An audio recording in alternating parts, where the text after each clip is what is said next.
দেখো আজকে আমাদের বাড়িতে কে এসেছে। হ্যালো এভরিওয়ান, আমি বৈশাখী।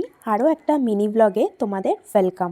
আজকের এই ভিডিওটা আমি বিকেল থেকে স্টার্ট করছি। আমার একটু দমদম স্টেশনে যাওয়ার ছিল, আমার মাসি আসবে ওদেরকে রিসিভ করার জন্য। ট্রেনটা যেহেতু লেট ছিল ওই জন্য আমি আর মা ডিসাইড করলাম পাশের মার্কেটটা একটু ঘুরে দেখা যাক। আর এই ঘুরে দেখতে গিয়ে আমি এখান থেকে দুটো গাছ কিনেছি। অন্য কোনো ভিডিওতে তোমাদের নিশ্চয়ই দেখাবো।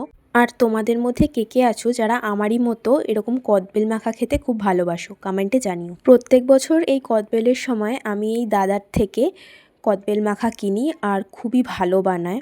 এরপর বাড়ি এসে আমার আর ভিডিও ক্লিপ নেওয়া হয়নি। আমার মাসির যেহেতু গোপাল আছে তো তাই ও যেখানেই যায় গোপালকে সাথে করে নিয়ে যায়। আর এই কিউট লিটিল বেবিটা হলো আমার মাসির মেয়ে, ও মিষ্টি। ওই রোজ রাতে গোপালের সেবার ব্যবস্থা করে। ভিডিওটা যদি তোমাদের ভালো লাগে তাহলে লাইক করো অ্যান্ড সাবস্ক্রাইব।